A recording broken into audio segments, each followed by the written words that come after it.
name is Sharon Falcoy. Hello. I'm Claire. My name is MigMat20. Rosie McPherson. Zoe Catzilero. Hi. My name's Gail McCormick. My name is Gail McCormick. My name is Rosie McPherson. Zoe Catanero. I'm Sharon Falcoy. Hi. My name's MigMat20.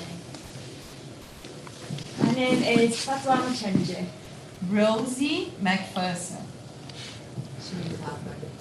Gail Corner. Zoe Catanero. I'm half Iranian, half British. Amazonian. We moved around a lot. Mine is Greek. Black British male. Other. It's complicated. Northern. Mixed. Vlacha Mountain Greek. Second generation. Caucasian. I'm white Eastern. British African. British. Irish. Working class. I'm a 29-year-old woman. I'm a typical Aries. Sure. A lot like my grandmother. Identify as male. Single. Feminist. Still learning about my ethnicity. I'm working class. Middle class. I'm not sure what I am. Student. Adult. Young. Agnostic. I'm loud. I can be what I want, I don't have to conform. Privileged. A high achiever. Privileged. I'm a mummy's boy. I feel like, I feel like I'm destined for something good. West Europe. I'm in West Yorkshire, England. Harare, Zimbabwe. Back to Donegal Island. Kamingay, Greece. Brazil, Rio. Back to Rio de Janeiro, Brazil. I am in Donegal. Back to the Greek mountains. Leeds. Back to Zimbabwe. I've been sent back.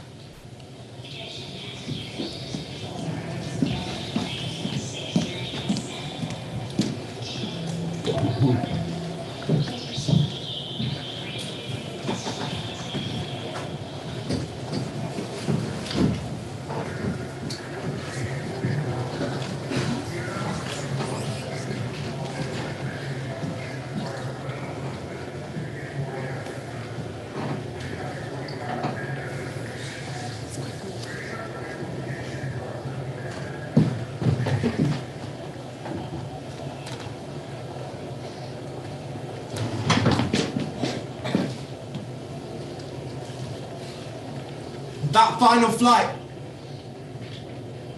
It's easier to be mad about that because the rest is just too. Ripping families apart. Sending us back. To what? The very beginning? Like that's the only thing that counts? Crisis. The ultimate quick fix. Kindly return to the place marked on your birth certificate. To Ireland. To Greece. To Zimbabwe. To Brazil. Go home! I get that something had to be done. Don't think there is anyone that doesn't. But this wasn't it. Always falls on us, doesn't it? Never them to fix it. Make sacrifices. Gathered up, rounded up like sheep. We'd been given a time and a date. Knew who were the ones that had to leave. Knew where we were going. Last year, 73.8 million flights. This year, 1 million. Next year, 0. I woke up early. Just to sit in the garden with him one last time. No contact, trade, or movement between countries. You are permitted to carry one case weighing 6 kilograms. Pack carefully, you can't bring everything. Just the memories you choose to keep. Sacrifices have got to be made to save the planet. Final journey. Guards on every street corner, names on a list, vans waiting at the end of every road. Head count, ticked off, driven away. We make small talk about where we're off to, like it's a mini break. Still waiting for something to happen, to be rescued. Still not believing then. Just silence. Slow motion. To the station. The docks. The airport? I see the guy sat next to me. Imagine what he's thinking. He's too old for this shit. The woman in front. The kid. On his own. Christ. Is her child on her own? Those making any attempts to delay scheduled departures will be heavily penalised. The kid is on his own. We finally pull up. There are already queues and queues of people waiting to board. Scared and shocked. Stop. Excited? Confused. Some queues are bigger than others, but there's room for everyone. No delays, no getting out of it. Please ensure you have 3 forms of approved ID. Failure to do so will result in... Some people handcuffed must have tried to escape. People are pushing. In a rush to get back, are We you? move forward. I try to think that this is the last time I will fly and try to enjoy it. My name is checked off, yet another list. We've pushed forward, searched, patted down. Metal detectors. Fingerprints. At least also my mom. I'll be completely alone. At least I get to stay. I'll be completely alone. I step onto the plane. The The boat. train. Take my seat. Look out the window. The last time I will see this place. I studied closely, tried to imprint it in my memory so it lasts forever. No one was allowed to wave us off. No goodbyes on travel day. We start to move. That's it. They won. I've been sent back.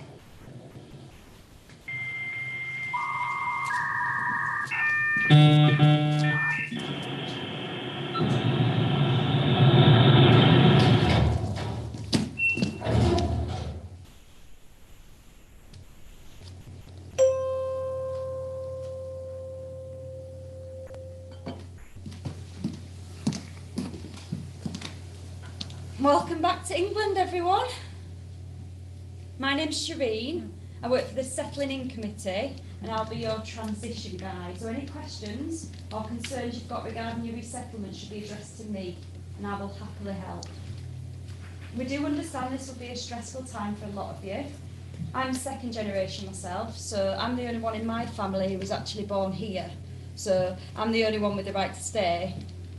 A helpful piece of advice I'd like to give you is this. Blah, blah, blah, blah, blah, blah, blah, blah, blah. So, welcome back. Our children's children are going to be so proud of the sacrifices we've made. Today is a day of celebration. And yada, yada, yada, yada, yada. I want to thank the teams who've worked so resolutely on this. It really was no mean feat, but the results will be staggeringly jargon, jargon, jargon, jargon, jargon. And although it may feel hard to adjust right now, any long-term gains will far outweigh those short-term personal losses. We are history in the making. As a result of this brave collective sacrifice, we've ensured that future generations will spiel, spiel, spiel, and more bloody spiel. We've created a world that is a community, building borders together. You've a new world around you, so embrace your surroundings, look around. I want you to shake the person next to your's hand, your new friend. Go on. That's it.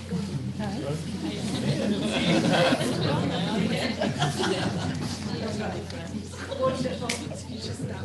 Just wonderful. And remember, a compliant future is a better future. Welcome back. You are advised that the official language of Brazil is Portuguese. Other languages will not be tolerated. Please refer to section 79A3 for a full list of sanctions. Puta que pariu. Inguvai. What time is it? Inguvai. Irikupirabura. Where is the library? Irikupirabura. Sean is hard, man.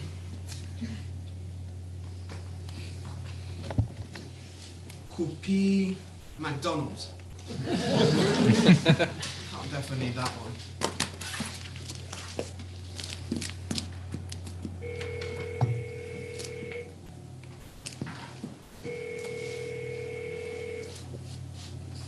Hi, you've reached me. I'm not answering now because I've got something better to do. You know what's next.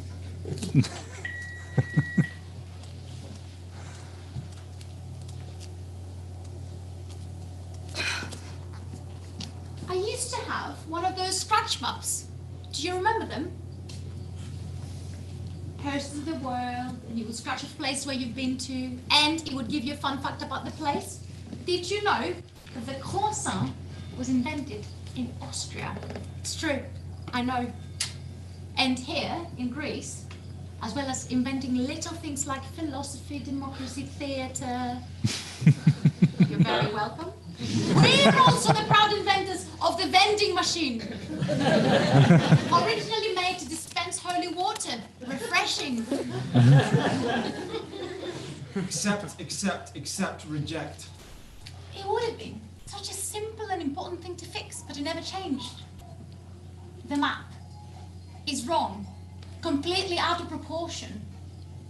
Goal, speed to projection. That's the map we should be using, not the Carta, the one you find in classrooms and Google Maps. Over 500 years ago, Gerardus Mercator, a Flemish map maker, designed a map for navigation. If you were traveling the world only using a compass, this map would most successfully get you from A to B. But in order to fit shapes from a globe onto a flat rectangular paper, things need to be stretched or shrunk, meaning that the size of countries on the Mercator map is wrong. The map is nowhere near to scale. In the real world, you can fit the whole of USA, India, Europe and China into Africa and still have space for Liberia and Japan. Yes, Africa is far larger than we give credit for. And Greenland's ratio is way off. On the Mercator map, Greenland looks as big as Africa, but in truth, it is only 1/14 of Africa's size. Greenland is nowhere near the massiveness of Africa. It is tinier than the Democratic Republic of Congo, just a single one of Africa's 54 nations. And India appears to be much smaller than it actually is too. In reality, India is three times larger than all the Scandinavian countries combined. And that makes more sense if you consider it houses the second largest population of the world. Yes, thank you. And why does North have to be North anyway? Why does Europe have to be the top of the map? Why does West have to be West? North America is closer to Japan than East to Europe. The truth is that 16th century Europeans felt the most comfortable with choosing to use a map that inflated the countries to match the size of their egos. Europe is not the center of the universe. Mercator just moved the equator. He did. The map is wrong. And we have known that for years. Jobs will be assigned according to your compliance scoring. Has anybody seen the clipboard? What? Have you seen the clipboard?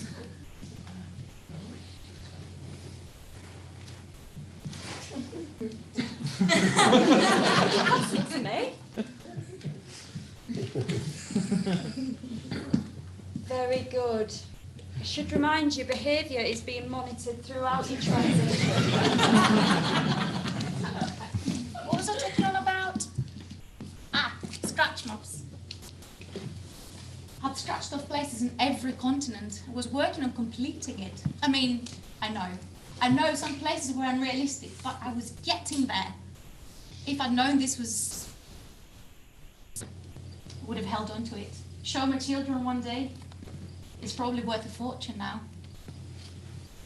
I left Greece to see everything, experience it all, learn as much as I could about other cultures, countries and their lives. Travel the world in search of my people, a place I could feel like home.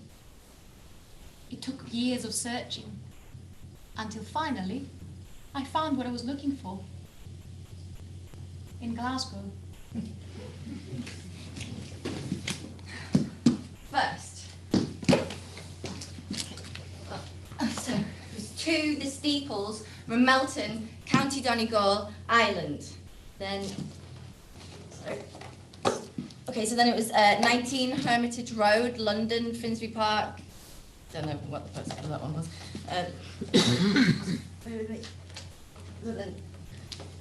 Okay, so 17 Bruntsfield Avenue, Edinburgh, Sheffield, 84 Oslo Road, Greystones S11, and then 79 Greystones Close, Greystones S11, and then, so then, back to 3, the steeples, Ramelton, County Donegal, Ireland. Then, somewhere in Derry, Northern Ireland, and somewhere where they call it Londonderry, Northern Ireland. Then, 373 Vale Road, Woolton, Liverpool, 66 Pittville Avenue, Mossley Hill, L18, 7JG. Then, 2, the Ropeworks, Deansgate, Manchester, M1. 3, the Gallery, 18 Blackfriars Street, M3. 12, Scholars Road, Balham, SW12. Yep, and then, then where did we go? Then we went, so 80 Nuttall Street, 3 Bowman House, Hoxton, and 1, God, I'm not good at those postcodes. Then then we went to, so 117 Chobham Street, Stratford, E15, 51 Kettleston Walk, Bethnal Green, E9. Then Leighton, so Leighton is 343 Capworth Street, Leighton, E10 7BA, 39 Claude Road, E10 7JG, 139 Brookscoff Road, Walthamstow, E17 4JP, back to 3, the steeples, County Donegal, Ireland. That's a perfectly dysfunctional circle. Ipi iridiaboros. Ipi iridiaborosi. Where is the... Who even calls it the disco? Hubs will be allocated on a first-come, first-served basis. Except for those who score highly. Congratulations, you're going to go to the top of the list. You are expected to report for border construction at 7 a.m. Latecomers will receive a 30-point reduction fine. You would have loved it. You would have loved it here. Trees, river, the sun, the clouds, fresh air, silence. Perhaps we can come here together when the borders open again. We can fix the house and together take care of the garden and...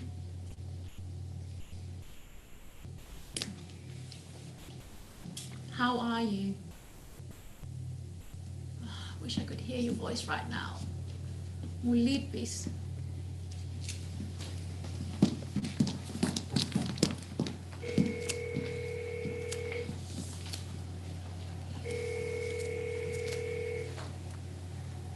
Hi, you fish maid. I'm not answering now because I've got something better to do. You know what's next.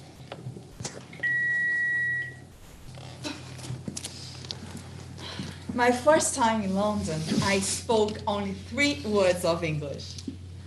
Hello. Yes. Thank you. It's all you really need to get by any language.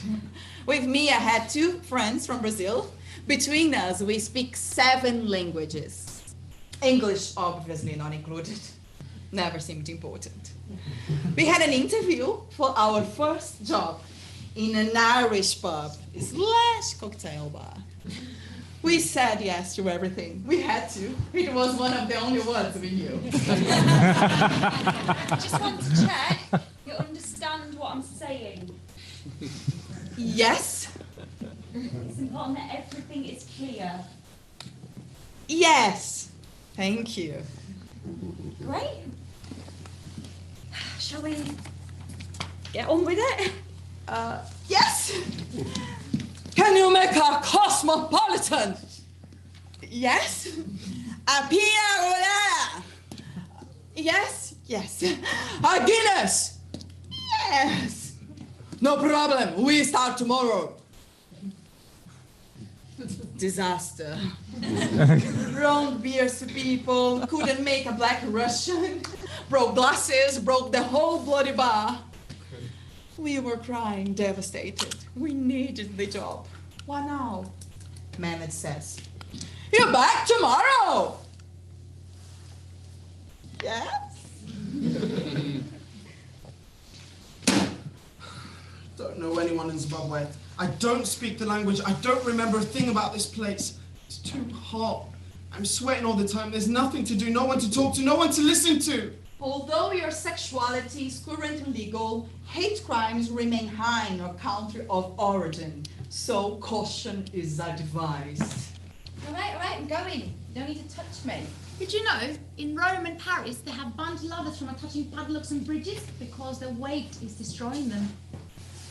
Love is a heavy burden. I just had the kitchen redone. All brand new.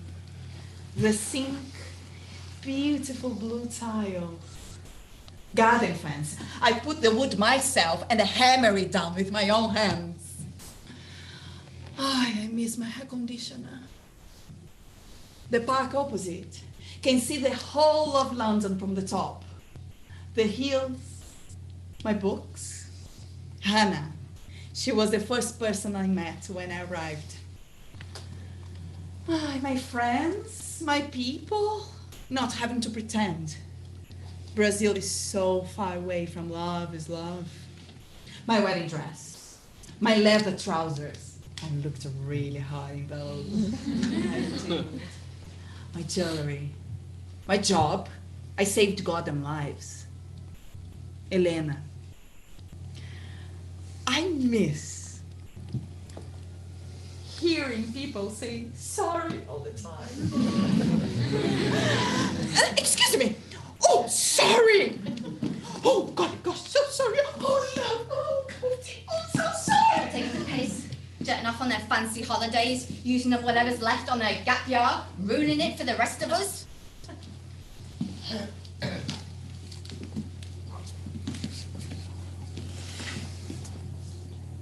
Apparently, if you stare someone in the eyes for 1 minute, without talking to them, you could fall in love.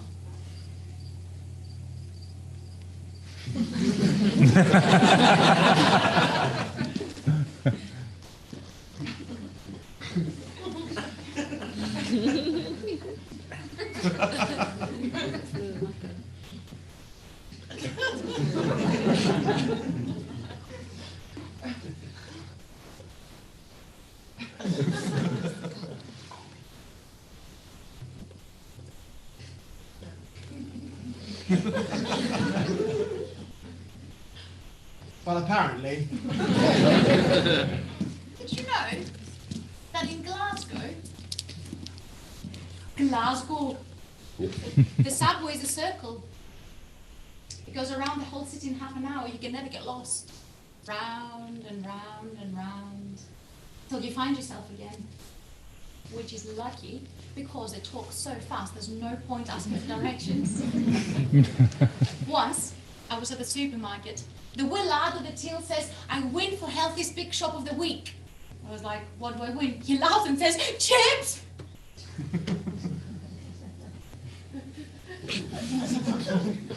Did you?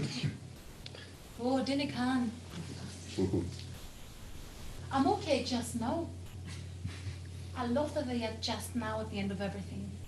Enjoying the moment, not caring what comes next. Just now. Going over and over those last conversations. Again and again. Can't help myself. I thought I'd be braver than this. Or at least put on a front. But there's no one to put a front on to. Just checking in. I've noticed that some people have started to slouch, so we all sit up comfortably. That's right, shoulders back, straight back. It's important for alignment. Because remember, a healthy workforce is a happy workforce. I mean, I really can't complain. Rolling hills, sexy men. There are definitely worse places to be sent back to. I guess not much has changed since the last time I was dragged back to live here. I was 11, and the village here in Ireland had half the population of the school I'd just left in Sheffield. Yeah. Ha! My old house still has Brits Out graffitied on it. It's fair. Did upset my mum when I did that though. Maeve just really enjoyed the colours. Maeve, I've been to 4 schools, so follow my lead. There's a knack to being the new girl, so listen to Big Sis. Ireland is very cheap, Maeve. We can buy all the ice cream we want. There's one street here, Maeve, just one. One street, 3 shops. They don't even have Miss Selfridge. There's one street here, Maeve, just one. I'm gonna change my style, start again, wear tartan trousers, that's cool. Stop crying, Maeve, it's fine. Stop asking about Dad, Maeve, you've got me. Why does everyone have to explain all the time? Don't cry, it's obvious. Eat your turkey dinosaurs, he lives in a different country. It's fine, Maeve, it's fine. This one street here, Maeve, just one. That farmer's got a gun.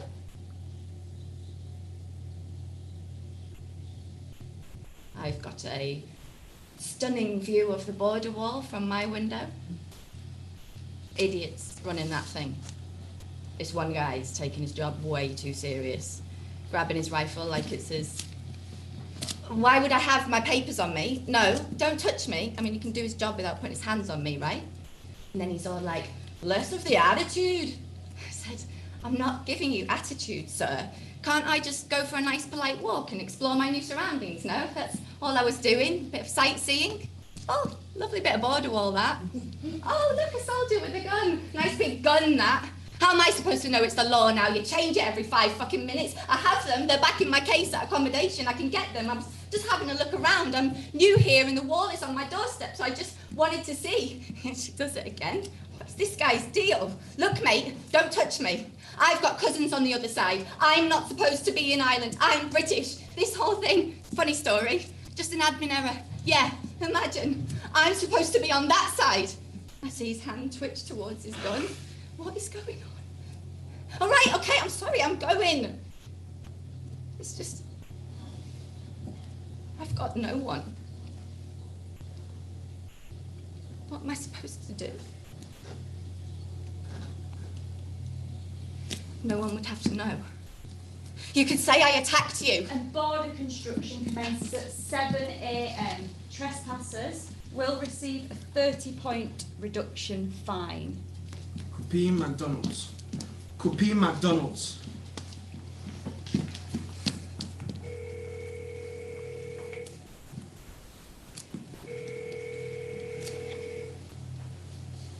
Hi, you've reached Maeve.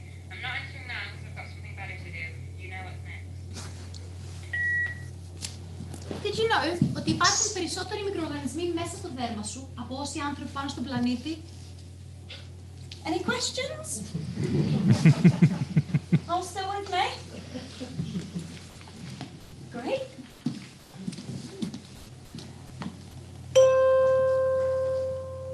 Bora Hune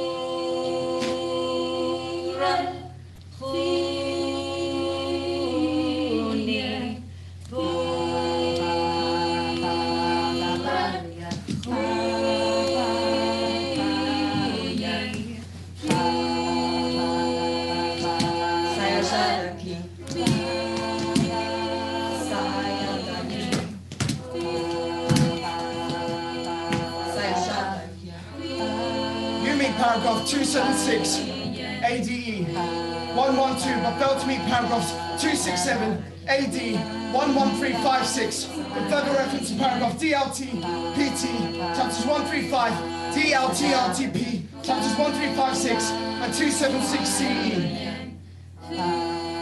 5 people, 1 family, 7 years, 18 years old, rejected. What are 5 going to do? 4 people, 1 family, 1 individual has to go. 2 years, still waiting. Many friends, 20 years old, 1 life in hold. 4 letters, 4 people, 1 family. Accept, accept, accept, rejected. What is 1 going to do? 4 people, 1 family, 1 individual, ejected.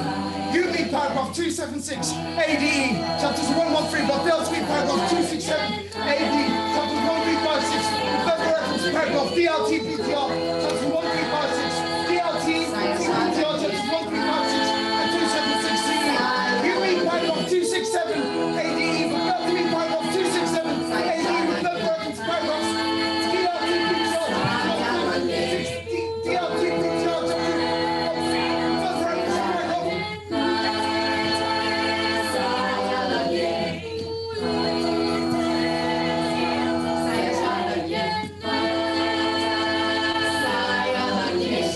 going on for years, building a building to a sexy big climax where the planet is burnt to a crisp and no one has the right to even breathe. It was happening way back when, but instead of doing anything, they just let it get worse.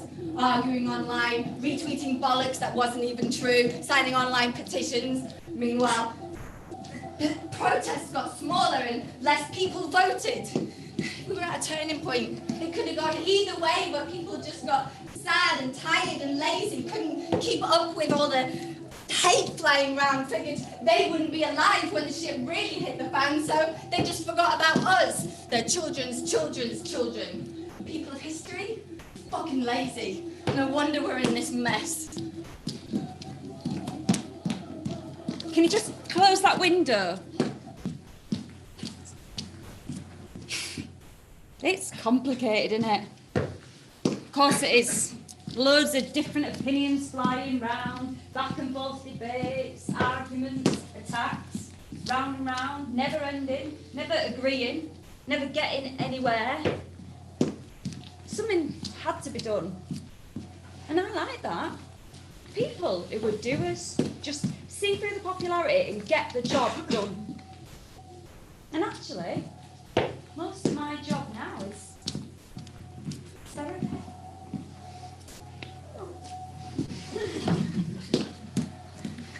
You've got to be there for these people. We do recognise it is traumatic, we're not evil, not like that whole Windrush Rutsy years ago where they carted people off for no reason. Deportees didn't get any support back then. And many of you lot have come back on your own. You don't speak the language that well and, you know, you're facing never seeing your friends and family again. We try to focus on this being a fresh new beginning. If you could start again, who would you want to be this time around, eh? What would you do differently?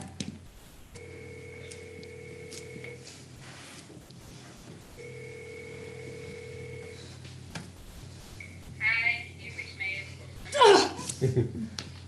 It's definitely shifted the atmosphere. Now, I'm an original. No one questions my right to be here because we've all done the same tests and I'm still here.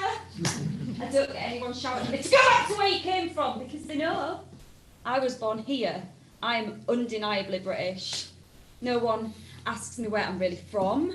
My skin isn't used as some sort of proof of anything other than who I am. I don't have to worry about my name sounding foreign. I can trust the police again, which is lovely. My very presence on public transport doesn't make people feel uncomfortable. For the first time, I can genuinely say I feel at home in my home. And it can't carry on like that. And I wish it didn't take this.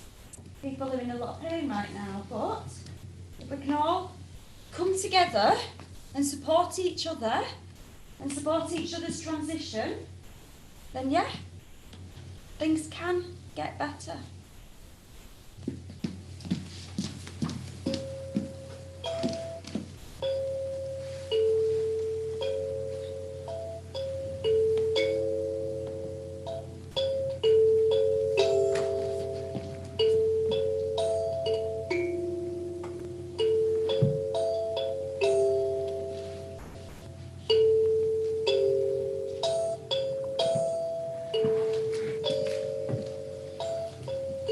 Το κλειδί για την πόρτα του κήπου. Η πόρτα του κήπου.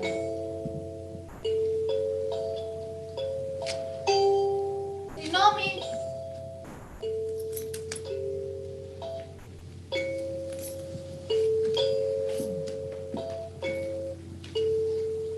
Η πόρτα του κήπου.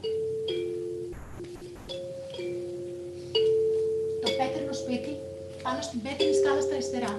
Αριστερά. Στον ψηλός, τεράστιος κήπος, τριαντάφυλλα, δρόμος, λουλούδια. Πρόβατα. Δεξιά. 1, 2, 3, 4, 5, 6. 6 δέντρα κοιτάζουν το βουνό. Στο υπόγειο, 2 πόρτες. Η κόκκινη, πόρτα για το μπάνιο, ή καφέ, πόρτα για τα ξύλα. Μπαίνουμε στην κόκκινη. Λεκάνες και κανάτια. Τσιμέντο και... Η γιαγιά μου έκανε μπάνιο εδώ όταν ήμουν μικρή. Πάμε έξω. Ανεβαίνουμε την πέτρινη σκάλα και ανέβουμε πάνω στο πέτρινο μπαλκόνι.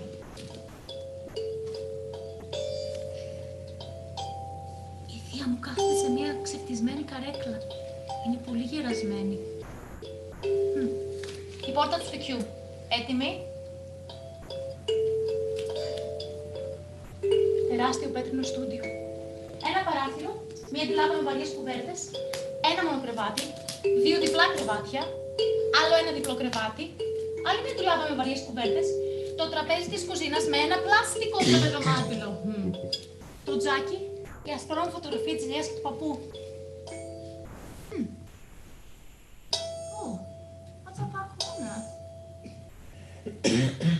No, I can't remember what's at that corner. It's as if I've never looked at it properly. Come on. Anyway, did you know there's such a thing as false memory? The human mind can completely reinvent or remove memories after experiences that have affected you greatly. You should vote for me. Maybe you vote for Gaelic. Vote for Gaelic Connect!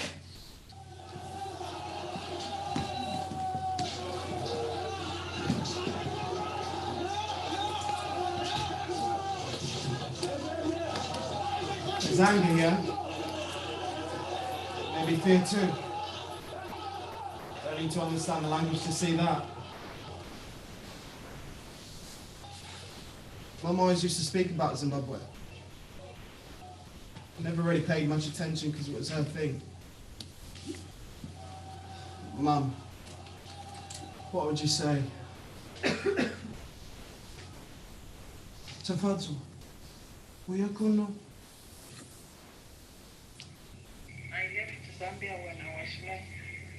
I went to school, finished my school, but my parents didn't have money for me to go further. My mom and dad and brothers and sisters. I've been in Zimbabwe for 11 years. I've been in Zambia for 14 years. I was so happy. I love you so much.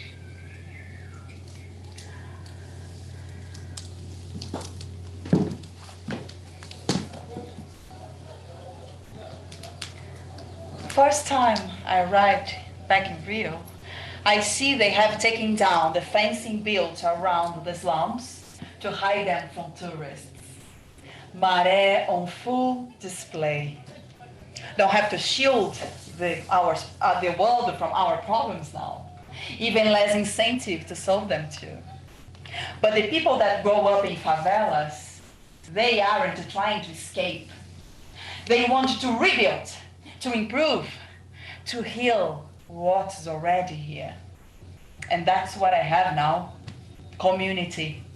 In the heart of Maré, part of the stack. Most people sent back haven't been placed here. And if it wasn't already full to bursting, it is now. We are making plans. We outnumber them 10-1. All of us forced back together, and still it is them versus us. Humans just can't help ourselves, can we? They will have to listen. They will have to share. We are all originals, aren't we? The new indigenous. If I hear that phrase one more time. We are working together, showing them how it's done.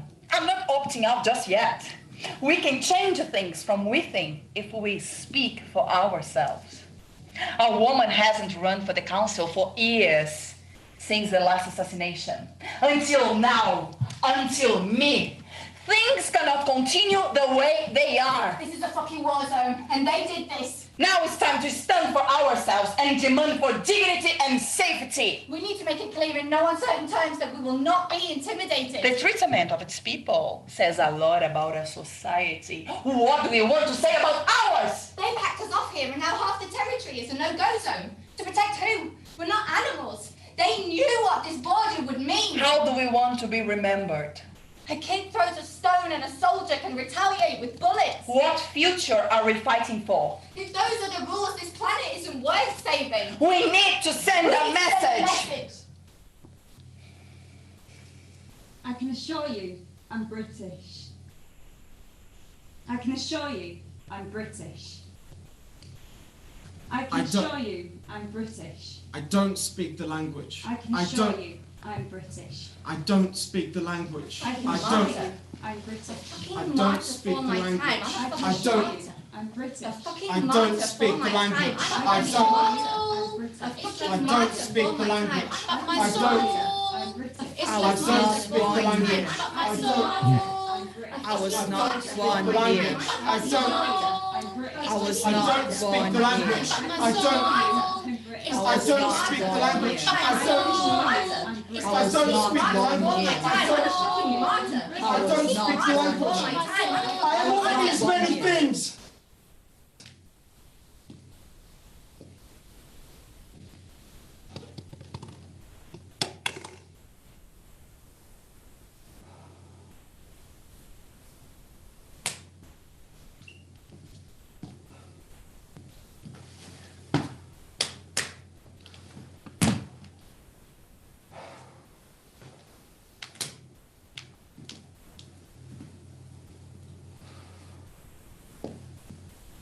I am all these many things.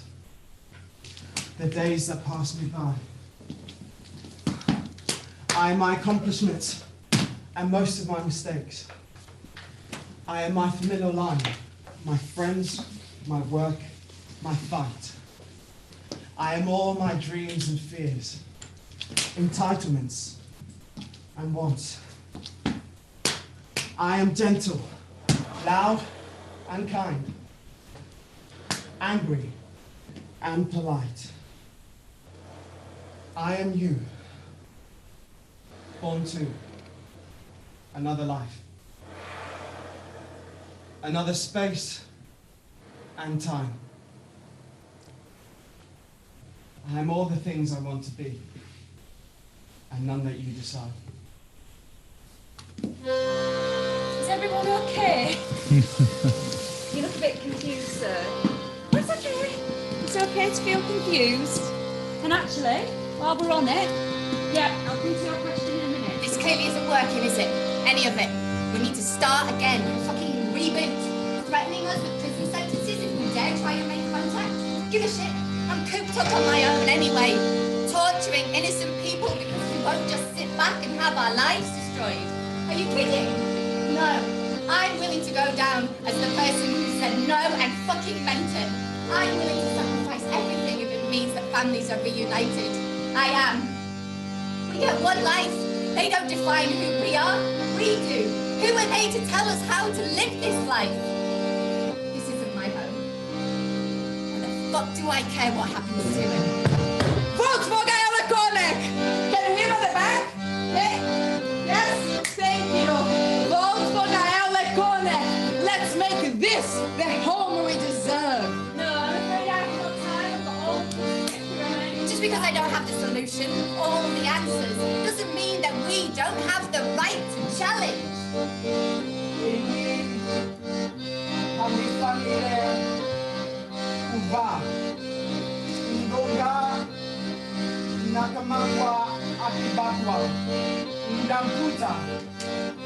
They want you confused. Fast-paced changes, new rules, new policy, new laws. They feed off the disorientation. You stay focused, you stay clear. Don't let them in your head. How do you cheat a system you don't understand? No, I'm afraid I'm out of time, but I really must insist. Did you know that Saddam Hussein was the author of a romantic novel called The River King? Prime Minister Nolan was in Iraq in the year 2000. Then Nicky Bolitaro. So we hit them right where it hurts. Vote for change. Vote for Gaiola Konek. A vote for me is a vote for you. No, I said one question at a time. How can you stop inside one person all in your transition camp? Well, understanding the rules is your responsibility. Accept, reject. As global warming helped settle a land dispute between Bangladesh and India, the area in question was Myanmar or South Atlantic, depending on which country you're from. The island drowned in 2010 due to rising sea levels. No land, no dispute. What is here the nation of your liking? No, just let me be okay. No, I don't want to have to. Look, it's just saying you're okay. We deserve much better than this. We all deserve much better than this. The other candidates are so full of promises they cannot keep. Your vote is safe with me. And Charles Darwin ate almost every animal he discovered. If we can't have our families, then why should they get theirs?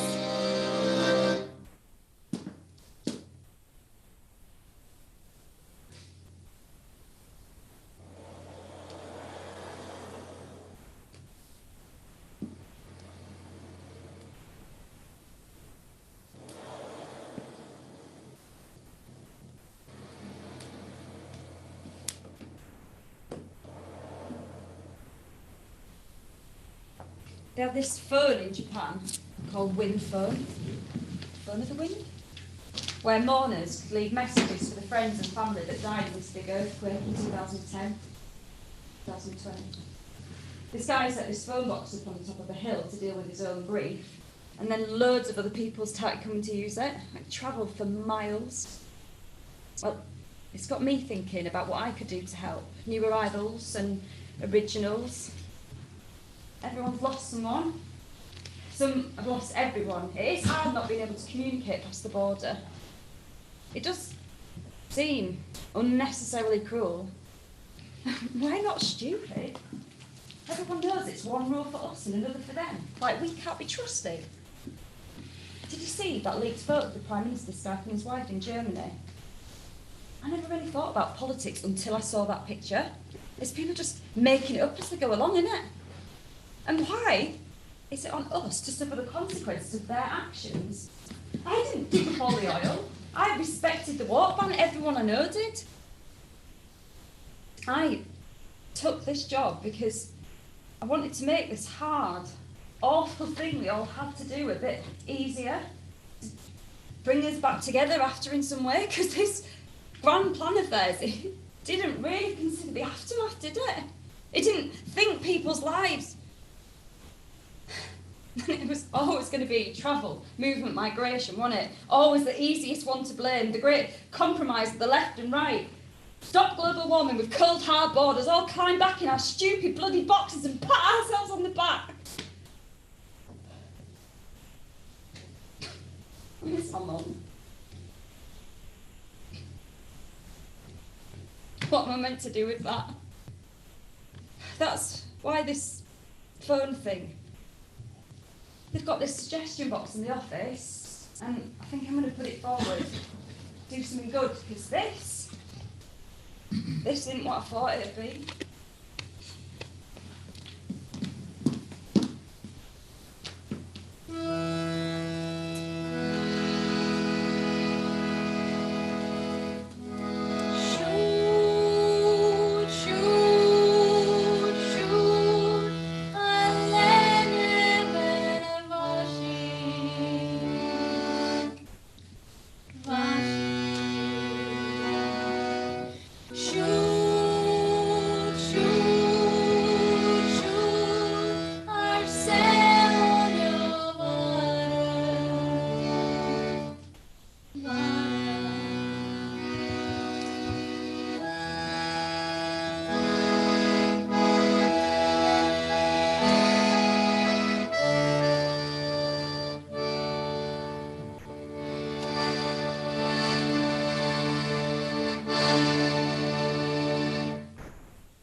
We know what time they will be there. We know what part of the building they will use for their meeting.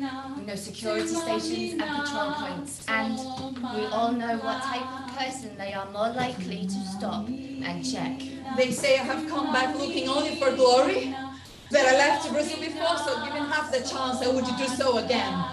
They say I'm not loyal to Brazil or its people, and this from my own side. They say things will be better. I promise. This won't last forever. They realise this won't work. They let us go back. Let me go home. It makes sense to tighten security in the run-up to the election. I know I'm being watched, followed. Every move treated with suspicion. Lies are being spread. They say my message is not clear, but they twist my words. It won't be long till I see everyone again. They told us to make sacrifices for the good of everyone. Just following orders. Nothing's changed. What have we done? When they place an obstacle in our way, we must find a way around. The more they fear what we can achieve, the harder they push back. We are already winning. Look, I can help you, okay? Not every line is being monitored. I can promise you one talk. But this has to stay secret, okay? Did you know in Argentina a man called Pedro Martin Ureta planted 7,000 trees to make the shape of a guitar in tribute to his wife? Vote for change. Vote for Gael Cornet. Let them see what happens when you push us too far. They can't do this. I'm not a tick list. I'm not a way to meet the target. I'm a fucking person!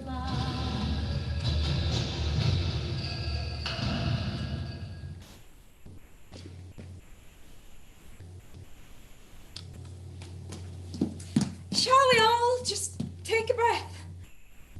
A nice deep breath all together.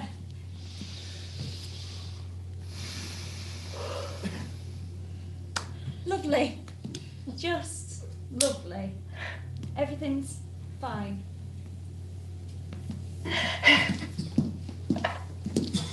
Thank you, thank you. Thank you! You did it! We did it! Thank you for your vote of confidence. We will take this fight straight to the mayor of Rio. So, now, join me as we say, no mice! Agora, mais do que nunca, é preciso gritarmos mais alto do que já gritamos. Porque todos nós aqui já fizemos sacrifício pelo nosso planeta. Não é justo que tenhamos que sacrificar o que é mais precioso e que somos o quê? Nós mesmos. Minha irmã de cor, minha família LGBT, obrigada, obrigada. Thank you, thank you. I will not let you down. So, today, I'm going to make you a promise. I promise that a vida é para ser vivida agora. Ninguém aqui vai ter que se preocupar com como alimentar sua família ou se o seu filho vai chegar em segurança até a escola. And let me be clear. Nós não vamos aceitar nada menos do que merecemos. Pelos nossos humanos básicos respeitados, para que tenhamos uma vida digna e igualitária como todos os seres humanos desse planeta merecem. And I really mean that. Thank you. Thank you. So, now, with all of this in your hearts and your minds, stand before with me. Stand up. Jamie, let's all stand up together. Great. Great. Pode sentar agora. Stand up, stand up. Tão bonito. Pode sentar agora. Stand up, pode sair, stand up. Pode sentar. Pode sentar. Obrigada.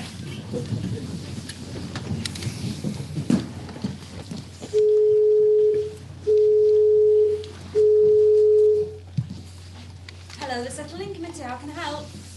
Hi, Hello, how can I help? you can see me. That's how this works, yeah? I've recently been relocated to England. Great, welcome back. What did you say your user ID number was? You kept hold of your accent, I see? Yeah, I'm just trying to locate a family member. All family ties can be located in your transition pack. Yeah. This one wasn't though, and I know she's here because she's my sister. That's unusual. What did you say your user ID number was? I have hers if that's quicker. It's protocol to use yours. I'm just trying to find my family. I'd love to help, so if I can have your user So just help me then. Sorry. Please. I'm desperate. Our location tracker has this call coming in from outside the boundary. No, What you're doing is illegal. Please don't I'm go. required by law to end this I'm call just and going to say report. goodbye. I know you help non-originals. Shh. What's wrong with you? It's time to pick a side.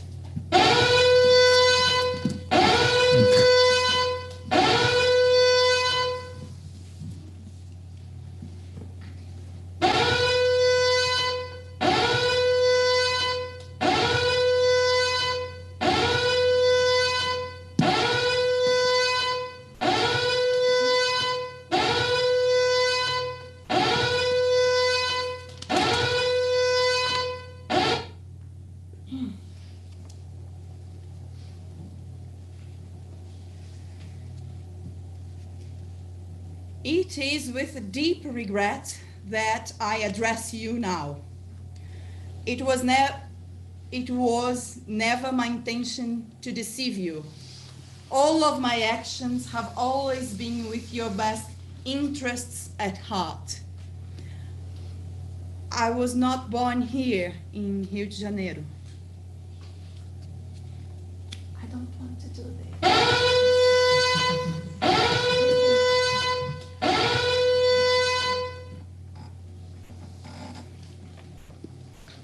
My name is not Gael Konek. My real name is Fernanda Montagará, and I am from Porto Alegre. It means the happy port. Okay. It is a small city that thinks it's big, on the southernmost point of Brazil, on the borders of Uruguay and Argentina. My city is built around the lake, and we have very cold winters, which we are never prepared for. We are well known for being good workers, a bit posh sometimes. We love food. We eat a lot. On Sunday, you have the smell of barbecue in the air. Everyone just come along to spend some time. I used to eat clementines under the sun with my father. We call that lagartear. It's like a lizard under the sun. I miss lagartear with my father. Capoeira, a fight that is also dance, music, candomblé, indigenous entities from the forests, and gods from the forces of nature you can find in Umbanda. People are very segregated. I hate it. Very racist, very Brazilian. If I could show you the worst things of Brazil, I would bring you to Porto Alegre. On the other hand, people are so lovely. I thought you wanted me to be honest. Okay. They were afraid that nobody here would have heard of Porto Alegre. So they felt Rio de Janeiro was more exotic.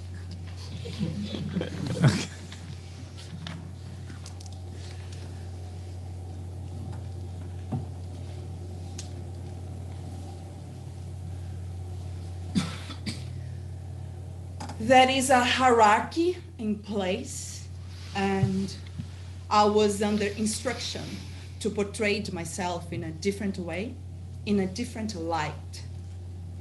And whilst it's true I'm not the author of the words I have spoken publicly, it does not mean I didn't mean them. I was not who I said I was, but I didn't mean to trick you. I was living truthfully under imaginary circumstances.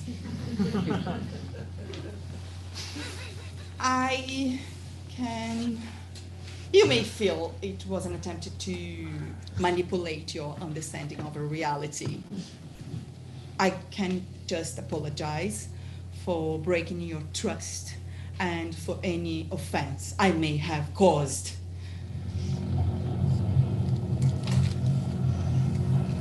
Zoe Catzlero. Gayle Koenig. Zoe Catzlero. Fatima Chenja. Zoe Catzlero. Rosie McPherson. Yes?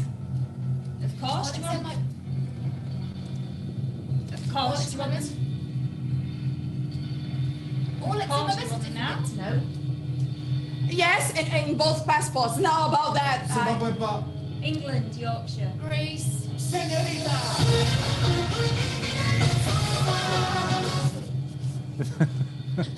like I said, Zimbabwe. Or they're unsure, unknown, prefer not to say. I am as French as I am Brazilian. Big bearded terrorists. We are always angry and shouting. Not to the women.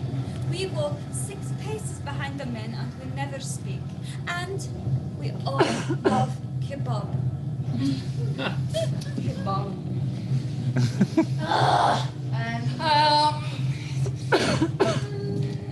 English, but I can swear and pray in Gaelic. Just English. Português, espanhol, English, français, Deutsch. When you are silenced, ignored, actions speak louder than words. I'm leading the way, looking martyr for my time. Like I said, Zimbabwe, but we moved here when I was... Well, English. Greece. But my soul will always be Glaswegian. Marcelo rouba a bola, atravessa o meio de campo e passa para Ronaldo, que manda no peito, toca para Bebeto. Bebeto entra na área, manda para Neymar, que driblão, dribla outro, passa para meio nas pernas do goleiro e é gol!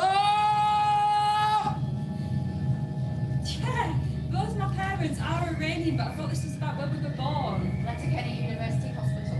I'm not sure how you spell the name of that town. Thessaloniki. I found a tip from a man there.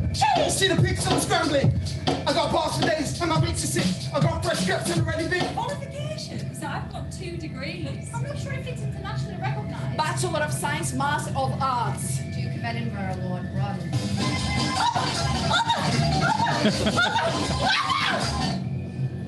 I'm in my final year. Please, can I just finish? An Englishman, a Scotsman and an Irishman walk into a bar. Black Adder? I'd really prefer British Persian. Flacha, the Greek mountains. 31% Irish, 70% Iberian Peninsula, 10% native South American, 9% Italy, Greece, 8% German, France, 7% Great Britain, 2% Finnish, Russian. Are you writing this down? Okay. 1% European Jew, 1% Middle Eastern, 7% Beni Togo, 4% Southeastern Bantu, 2% North African, 2% hunter-gatherer. White.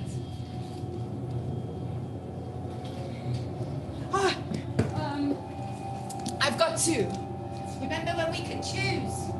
They've still got it.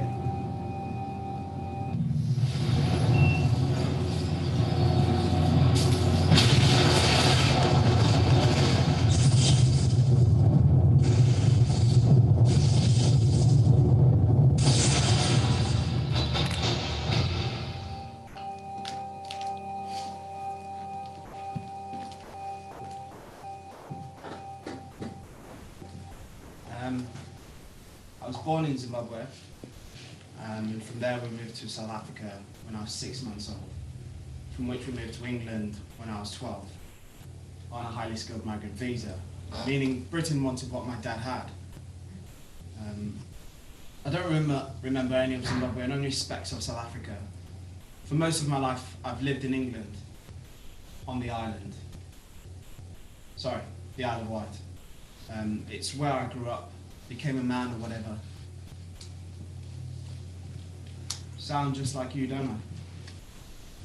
Well, not you specifically. I mean, you could be from anywhere. England made me who I am. The Home Office disagrees. On the day they gave my entire family indefinite leave to remain, they decided to deport me. Why? Because my family didn't have indefinite leave to remain, which they just gave them. At 19 years old, I was told I'd have to leave the only home I'd ever really known because of an admin error. The decision letter said that because I was born in Zimbabwe, I probably spoke the language. A 6-month-old baby doesn't speak any language. It also said that because I had no wife or kids, I had no connection to England. I loved my girlfriend, my family, my friends, the life I've built here. I was about to graduate. I was about to be someone. My application was sent in the same envelope as my family's, who were all allowed to stay. So why me? Why don't they want me? How the fuck do they make these decisions? I was told that I'd had to appeal in Zimbabwe or risk serious sanctions, but they kept my passport. It's almost like they maneuvered the situation to make sure that I made a mistake, that I stepped out of line. So I couldn't stay, but I couldn't leave. I wasn't allowed to work, I wasn't allowed to graduate, I wasn't allowed to study. I watched all my friends and peers getting on with their lives, being able to graduate, being able to take that next step and get a job, learning to drive with free access to healthcare, not worrying about their bank accounts being seized or frozen, being able to rent, just being 21. Whilst I what? Waited and waited.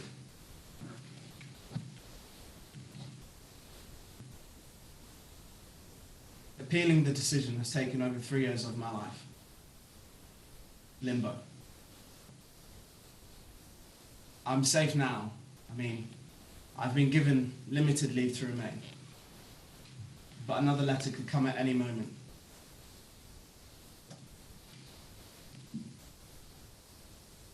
You meet paragraph 276, ADE.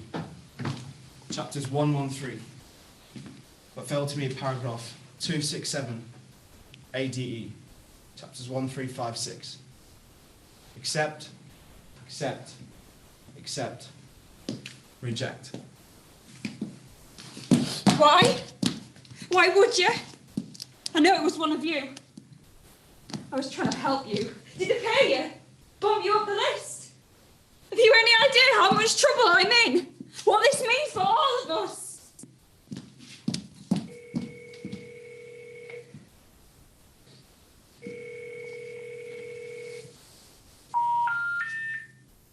The number you have dialed has not been recognized. Please This is check for those your forced dialing. into isolation, separated from that which makes us who we are, ripped away from our lives and beaten into a statistic for political gain.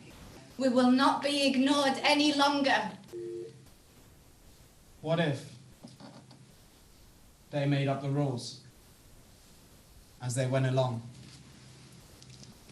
I am Fernanda Montagará. My name is Zoe Castellero. Tafadzal Muchenja. I'm Rosie McPherson. My name is Shireen Farcoy. I'm half Iranian, half British. Brazilian, gaúcha. We moved around a lot. Part of me is Greek, but Black, British, male. It's British. complicated. I'm sure. Mediterranean. I'm still learning about my Yeah. ethnicity. I don't know who I am. Married. Privileged. I am English. They can't take the bits that they want from us and spit us back out when they're done. I'm a good person. I work hard. I'm a human being. They can't do this. Please, don't let them do this. I've got letters, evidence, proof that I matter, that I'm wanted. You wanted it? I have it. Look. did you know? Now is the time.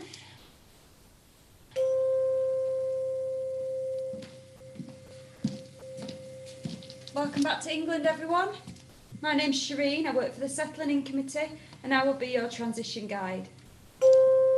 Welcome back to England, everyone. My name's Shireen. I work for the Settling In Committee, and I will be your transition guide. Welcome back to England, everyone.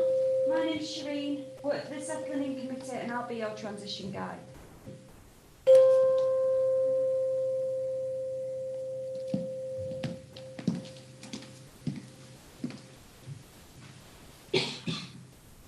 There were no tears on my departing railway line, an ocean liner. Only the sound of the soldiers marching.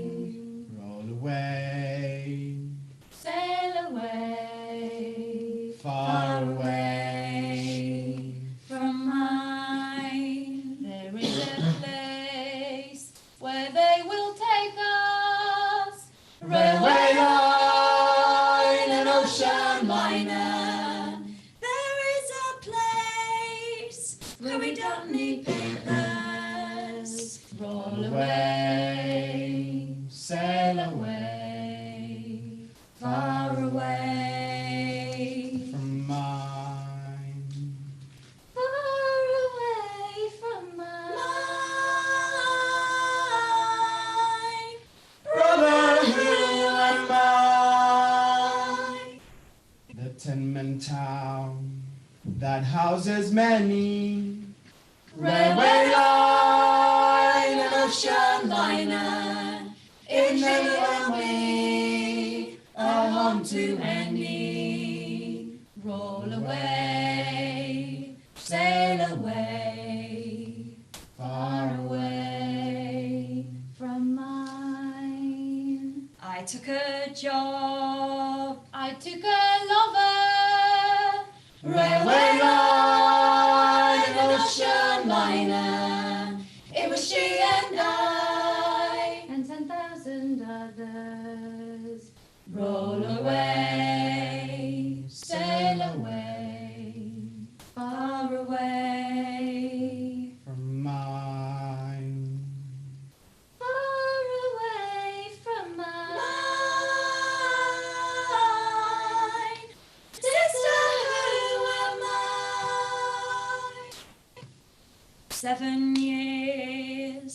I left you lonely, railway line, an ocean liner. If I come back home, would you even know me?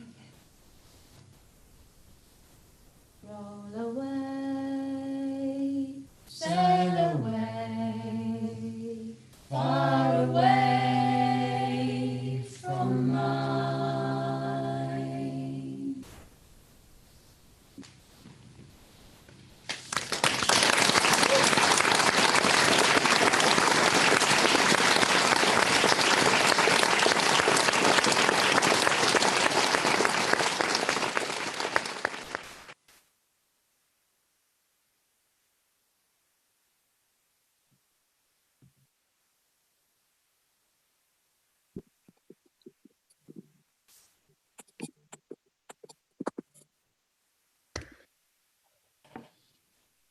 Hello and welcome to everyone who's joined us this evening.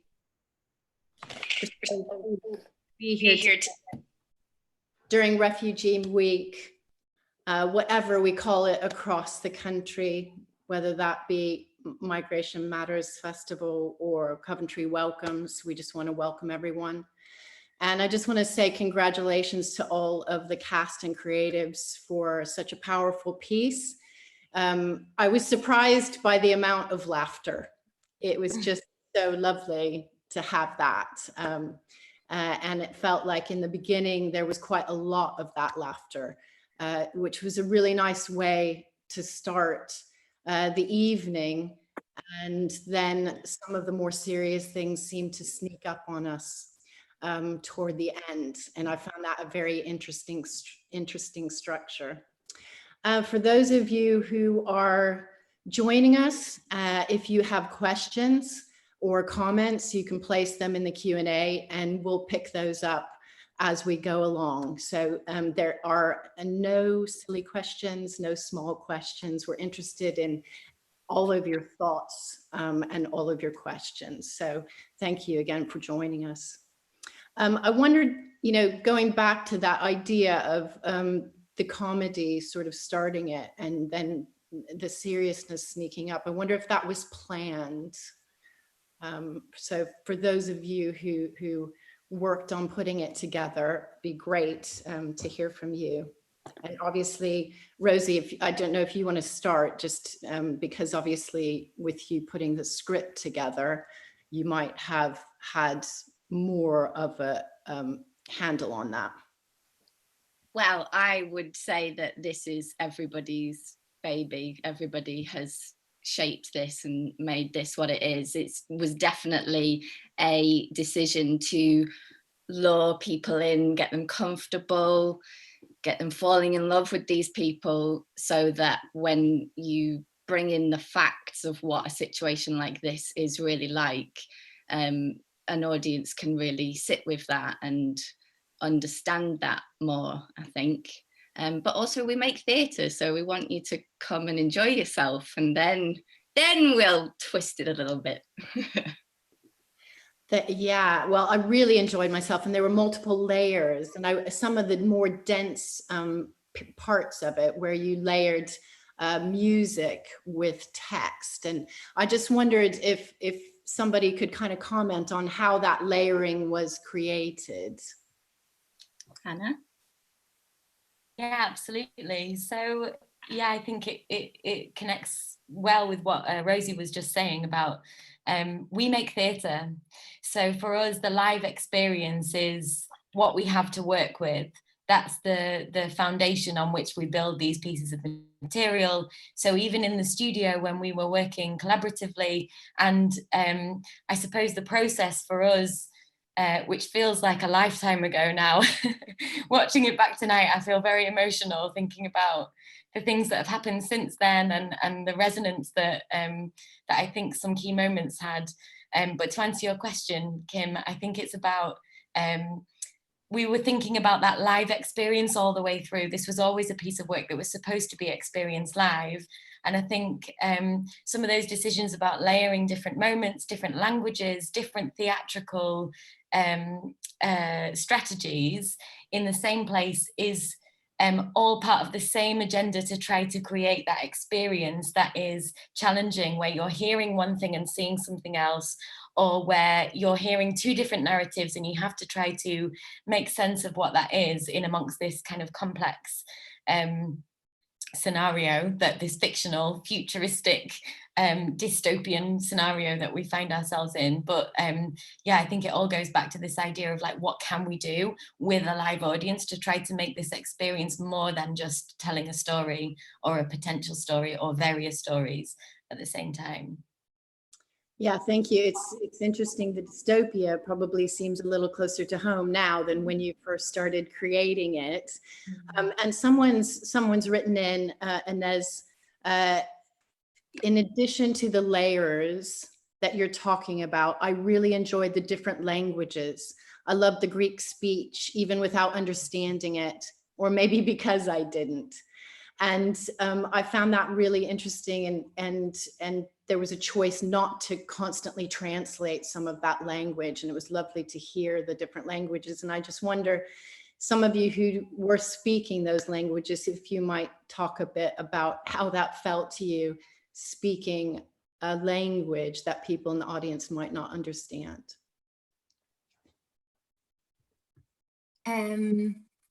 I spoke Greek.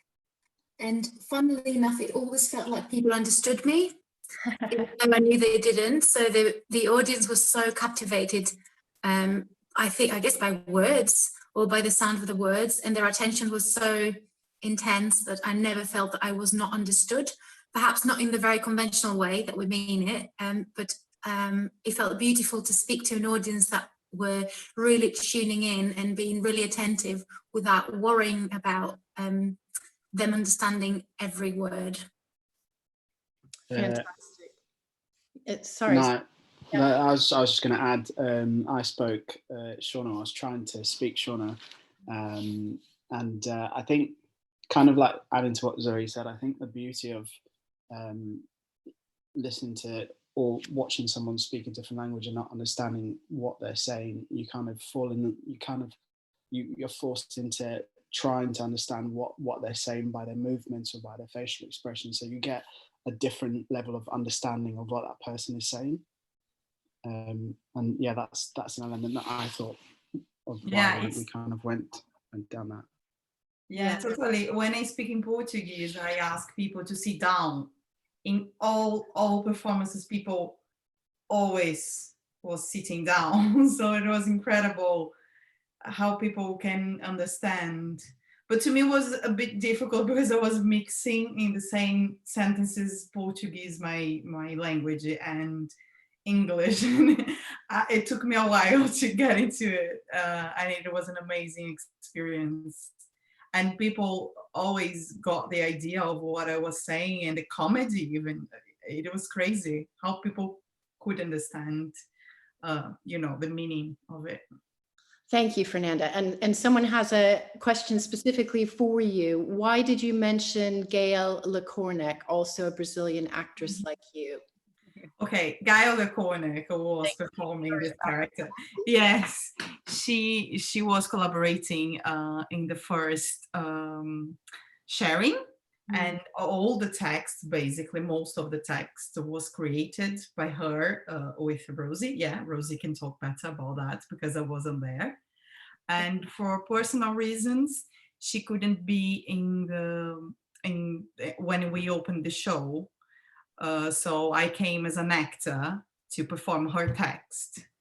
But at the end, Hannah and Rosie were very generous with me and gave me the chance to talk, to insert some texts coming from myself. When I talk about my city, it's all true.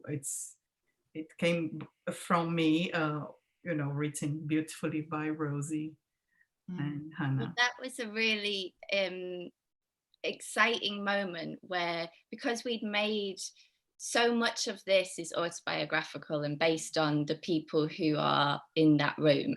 So when Gayle couldn't join us, we thought, well, we have a choice. We we need to make this now Fernanda's story, or Hannah had the brilliant idea of what if we really reference what theatre is, and the idea of an actor making truth out of imagination. And that just then instantly adds another interesting layer of trying to do this political lived experience work in a theatre space.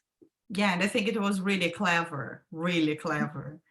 Yes. And we were doing bringing Gael to the process, and she was inspired by Marielle Franco, who was murdered in Brazil, a politician, very important, and it was a beautiful text and message. And at the same time, they, gave me the chance of coming as Fernanda at the end of the show. That was really nice. Lovely. So we've been talking a lot about this being a piece of theatre, but I'm also really aware that this sits within Refugee Week, and that a lot of what you're investigating here has more to do than just with theatre. And I just want to ask a question that came in. As a British white person working with refugees and cultures and backgrounds different to your own, how do you engage, tackle intercultural topics in a way that is not patronizing and overbearing, and instead allows for all voices to be heard? Wow. Collaboration. Yeah, it's collaboration. It always comes down to there is no hierarchy in that room. Everybody there is needed to tell these stories. So making sure that you are setting up spaces where everybody feels comfortable to say what they want to say and say it how they want to say it, and not ever feel told what to do or given an agenda of, well, this is the direction we would like to take it in. It's got to be right from the beginning. Like, this whole show exists because Taff approached us after we toured Tanya and said, this is what happened to me. I was doing performance. I want to talk about it. So we were like, yeah, do you want to do that with us? We'd like to do it with you. So, that it's very much led by who wants to say their story in their words. And then we will facilitate that with the skills that we have, but step aside and make sure you get to say it the way you want. Yeah, and I think early in the process, we spent, was it 4 weeks, team? In cast? Yeah, I think it was. 4 weeks. Yeah. So that was the first thing that we did. So we assembled a company after a call out of people who were working in the arts industry in whatever capacity, in whatever skill set, and had experience, concerns, or a desire to address some of these issues. So we had been working a little bit very conversationally with Taff about his particular desires to share his story, and how, like, we were imagining the many different things that could be, and decided to work collaboratively to see what multiple voices on this topic, what that could mean. We didn't have so much of a fixed agenda at all, which was really difficult, because these wonderful collaborators who we assembled had to really trust in this very loose kind of fluid version of, like, what if we made a theatre show that kind of was about these things, which is such a huge, to join us in that way was such a huge act of trust. And and it wasn't like, oh, let's meet for a kind of discussion. It was like, let's meet, let's live together for a month in Doncaster and see what happens. That's what we did. Which is kind of, a slightly wild approach, I suppose. Yeah, look, we're all still smiling at one another years on, so. Definitely, yeah. It's interesting because both you, Hannah, and also Rosie have mentioned that Taff, the idea came from you, that you had a desire to tell your own story. And we have a question from the audience that's that's asking, particularly you, but anyone else we can open that up to. What was the devising process like for creating a piece that tackles a personal story as well as a dystopian future? This says it's aimed partly at Taft, but also the other creatives. Christ, that's a difficult one. No, I think the process, you know, as we kind of like touched upon, it was one where, especially like the first R&D that we had, we were kind of like thrown into it, and we just all had to trust each other. And I think because we were all fantastic people and we were all, you know, we all shared a passion and we wanted to speak out about this. And I think the fact that we all had some form of experience with migration or knew someone who had that experience, it fueled us to want to kind of explore different things, and we kind of like allowed ourselves to explore all those different narratives and possibilities and options. And I think the foundation of my story kind of like gave us something to constantly look back at and say, right, we want to make sure that we're creating a piece of theatre, but we're also telling this important story, and also trying to figure out a way of how we can make the audience feel like they are also going on this journey as well. So yeah, the creative process was like one that was just so easy to kind of like do. Often, you know, people say, you know, they struggled or this or that, but like it was all just trial and error, and we all just allowed each other to kind of like explore the ideas. I don't know if anyone wants to expand on it, but yeah, no, it was a really easy process. I just wanted to comment on something that Rosie mentioned about creating space for collaborators to tell their story. And I just wanted to say to Florin from Taft that the process was one of the kindest and most compassionate processes that I've ever been part of.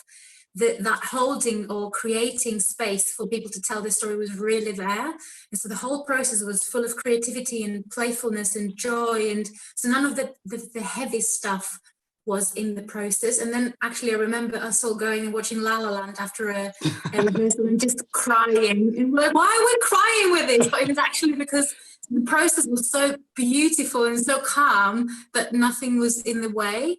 Yeah, it really important. Thank you, Zoe. That's lovely. And it's interesting because many of you were investigating your own stories, but I wonder, Shireen, if you would be able to talk a bit about your character, because I think quite a lot of people would identify with a person who is just trying to do good and sort of stumbling through systems that are making it very difficult to do good, or they say things out of ignorance. And, you know, and I just wondered if you could talk a little bit about creating that character. Yeah, I think she starts off with a set of rules and a belief and a vision of how everything is going to be great, and really fully buys into the whole process. I'm going to bring you along. I'm going to make sure everybody feels good about it. And then the more the situation continues, the more she things happen that she just doesn't feel comfortable with. And I feel like I don't want to say the B word, but like when we were doing the show, it was really interesting showing it to audiences who were themselves witnessing that process of people having made decisions on either side, and then perhaps having to question kind of was their decision right? Would they change their minds? And I think it was the same process that my character goes on. I'd just like to say I was the only character who wasn't similar to their character. Not much of that was based on me. I just want to flag that. She's like that in real life. Yeah, but the discovery of that character to try and navigate happened very late in the process. So together we were sort of working with, and Shireen had undertaken the same tasks, and we were all kind of, and suddenly there was this absolute breakthrough moment where it was like, actually, the only person in the room who would, in this fictional world that we've created, be allowed to stay in the UK is Shireen. So what does that afford us as storytellers? What does that afford us as people making a particular world and a particular point about what that world would be? And then suddenly it was like we had a guest, a colleague and friend of mine, Teresa Brayshaw, came in to see the material that we had so far, and she had sort of said, this character, this weird kind of within and without position could be really, really utilized. And then working with the set designer to think about how space could be carved out in a way that the audience feel that they are implicated in the way that they are positioned as people who are born in England and returning to England, and what might this role of the transition guide. And I remember we talked for ages, didn't we, Shireen, about what that title should be, what kind of interesting corporate title we could give the name of this kind of narrator kind of role. And it was one of the most exciting moments in my career when we discovered that was a possibility. And it was like this hugely exciting tool that we had. And Shireen, I think, works with the audience so beautifully. I was remembering it so well. The way that you can, the way that you bring people on a journey, I just think is remarkable. Yeah, I think it's so interesting now with what's happening. Like we messaged whilst it was on each, just saying like, how bizarre is it, all the things that have happened since, you know, like the way we watch the daily briefings, and that's like our information to the world, and the way we're kind of 1 minute like comforted and nice words, and then things that frighten us, and that kind of like being the recipient of information. And I think it felt like that's what we were trying to do with the audience. We were trying to get them to be in a position where every bit of information coming in is utterly vital for you to know what steps to take next. And it was interesting when we showed it we performed it to lots of different groups. We performed to a refugee group, and one of the comments was that it was really interesting that the audience would be in the same situation where with Brexit happening, where with the passports and things, and suddenly having to question their security and their identity going forwards. And I think again with this whole coronavirus, I think those same issues have cropped up. Yes, the world has dramatically changed since you first started devising this, hasn't it? And I just wondered, Munya, someone who loves the work that they do and has sort of watched it transform throughout time, I wondered if you could speak a little bit about your experience of those changes that you might have seen the cast and the piece go through. Yes, so I wasn't part of SBC when they made the show originally. So I first saw Where We Began as a punter, as an audience member in 2018 at Hull Truck Theatre as part of the tour. And at the time I was sort of working here and producing and doing a bit of work with a refugee group in Hull. And I came to see the show and just instantly sort of felt this kind of connection with the piece, and remember finding it incredibly moving. And what I found so powerful about it right from the beginning was that as an audience member, as someone that didn't know any of these people, that didn't know that any of these stories were real and came from truth, I could still absolutely relate to them. And relate to the experiences of members of my own family, of friends of mine. And then sort of as you go along, then you start connecting to other things. So it started off on that kind of very personal level.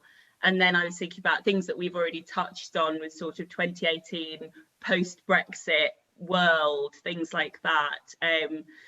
The ongoing migrant crisis, as we call it, as the media have called it, but the situation for people and sanctuary seekers all over the world, and the information that we were seeing kind of in our own media, but also the decisions our politicians were making. And that was a really sort of visceral experience at the time. And then I joined the company, and I got to know these guys, and I got to see all of the other work that they were doing, and the other branches to SBC's work, and the way that the company connects with and works with and for sanctuary seekers in lots of different ways across the country. And I've had brilliant experiences of sort of getting to go out and speak to people, and you know, we run workshops, we run we have a sort of learning arm to the company, which has provided the opportunity to speak directly to people who are sanctuary seekers themselves in this country, and who may not have seen the show, but you start putting all these things together, you can see sort of what's informed outside of the rehearsal room, what's informed the creation of the piece. And watching the show again just now, I actually found myself tearing up at moments. You know, it was really, again, this kind of emotional reaction, even though I'd seen it before, even though I knew what was coming, even though maybe because there was this whole other level, kind of watching again and making connections with the work that we're doing, but also the world as it is now, thinking about things like the fact that we've all been in lockdown for several weeks and we're all isolated and we're away from our loved ones, and we can't see people in the way that we want to. We can't go and see our family members or our friends. And, you know, I think I sort of forgot for a moment that I was part of the company and was taken back to that experience of being an audience member again, and was just amazed by the resonance of the piece still, but also the how that meaning has kind of developed in time because of the world moving forward. And I think that's one of the things that's just so, I feel like I can say this because I didn't help make the show.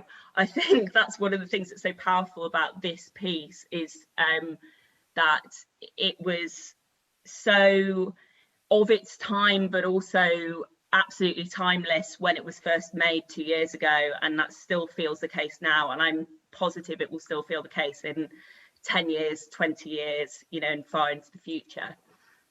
That's great. Thank you, Munya. And on that note, John, we have a couple of questions from the audience asking, number one, will they be able to see a live version of this anytime soon? And also asking a really interesting question of how do you bring a work like this beyond the world of theater and out to a wider audience, possibly even to policymakers, in order to start to make changes? Wow, some big questions. I think the first one is that we would love to remake this show again and tour it across the country. And as we kind of touched on already, it kind of feels like we had the spark of what it was like tonight online. But the experience in a theatre, of course, we are all biased to appreciate that, but it did feel quite, it felt special, and particularly because that truth in everyone's characters was there for the audience to see, and we really kind of hope that our care as a company in the process is there to see. So we would like to tour the show again. Obviously, we're in a world at the moment where that is difficult / illegal. I think we're not allowed to do that. So yeah, we're always thinking about different ways and kind of following on to the next question, maybe into sort of different mediums and about how we get this to different people, because we are a company that absolutely stands up to what the world of politics is doing for those who need our support, and those who need our support even more so right now, sanctuary seekers. So there's a lot that we do that are behind the scenes, which is just gently nudging people in certain ways, and we can be out front in terms of our work like this and share it at festivals and send this video to the right people, and keep banging the drum about why this stuff's important, because we know that when people do see it, when they hear and see stories presented in a different way, that's not just statistics in their newspaper or in a headline, when they actually start to unravel what it means and the kind of the personal connections, particularly, you know, Taft's story in this is a good example, is that it's hard to react to something like that in a live experience, and it's kind of really brought in front of people. So a lot of our work is to gather kind of ambassadors for the work that we do, and other theatre companies of Sanctuary and other great theatres that are doing work like this around the country, to continually say to politicians, what are you going to do about these things? Because we have to make theatre, and we have to support people creatively to present this to you. So the questions that we always ask, but what we do is we ask them of ourselves first. We go through what we hope is a really authentic process, and we make mistakes all the time because we're theatre makers, and we kind of have the license to do that, I hope. But the kind of honesty and the truth that comes out with these stories is why we do it. And we hope with this particular project that there will be a response to it artistically, which we're cooking up at the moment. And because of the situation we're in now in terms of lockdown, we're looking at kind of online media as well, so film and digital exhibitions. So some of the work that we're presenting in this festival is of course all online, and we've been able to migrate all of our programs of work almost seamlessly, I would say, with a few bits of help on Zoom from friends and things like that. But we've been able to transfer, creative skills for employment workshops online with friends and sanctuary seekers across the country, and we figured out a way to enable that to happen. So we will creatively respond to this, and if anything, I think it's galvanized us as a company to make even more bold work when we've got this space to do so. And final point, I think, is that interestingly, we as a company, we really care about local communities and the people that we see and support day in, day out. But we have always been a touring company since we set up 10 years ago. So we are very used to working online and staring at each other on screens, and then one of us going to deliver a project and then coming together as a bigger team for a bigger project like this. So yeah, it's been an interesting few weeks, and a really what felt like quite a timely moment to see this show in the context of the world right now. Yes, great. In a second, I'm going to ask you about your wider offer across both the Migration Matters Festival and the Coventry Welcomes Festival, that people can get engaged with you over the weekend. But before we do that, I just want to let you know that some of the comments I wasn't able to get to just really praise a lot of your work. So thank you so much for all your hard work, for bringing your stories to the stage, for creating such a beautiful event tonight that is very thought-provoking, and that sits within some amazing other events that are going on. And I just wondered, I know you have an event tomorrow. I wondered if one of you would like to talk a bit about that. Yeah. Yeah, so tomorrow, kind of off-site, we've got our Use Your Voice workshops, which I think link to this thing of affecting policy makers. So sanctuary seekers can join us for workshops through Refugee Council, and we're working with them as they quite often are taken to events to speak to politicians and to speak to various members of a community, or taken into schools, and to use theatre as a way to support those people to do that confidently and protect themselves, because obviously quite often you're talking about stuff that's really personal. So that's happening for 10 weeks, and we have that tomorrow morning. And then we also have performance talks where we talk about what it is to be a theatre company of Sanctuary, and anybody who is interested in becoming a theatre company of Sanctuary or is already doing this kind of work, we're always really keen to connect. We have a welcome consortium that we would love people to be a part of. So that is going to be at Coventry Welcomes at 7 o'clock tomorrow. And we're also doing it for Bradford Producing Hub as part of their show and tell event at 12 tomorrow. That's tomorrow's things. This is the brilliant thing. We can be in more than one place at once at the moment.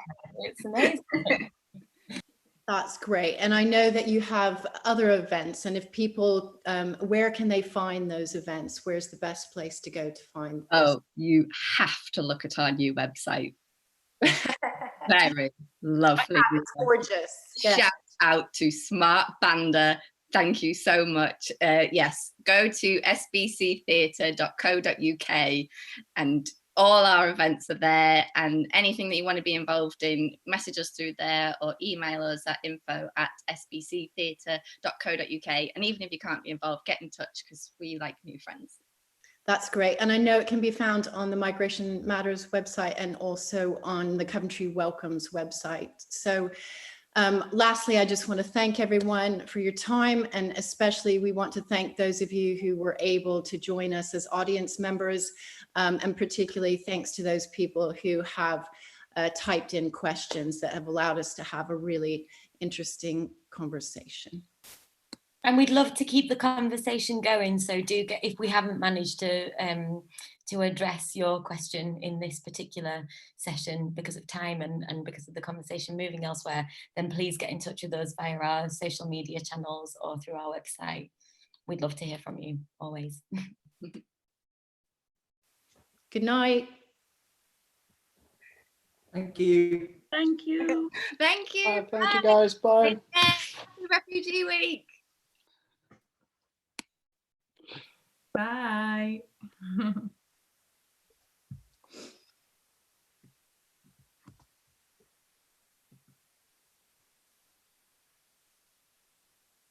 Thank you very much for joining us for this Migration Matters Festival online event. We hope you enjoyed it. If you'd like to make a donation, please visit migrationmattersfestival.co.uk/donate. Your donation will make a difference. Thank you.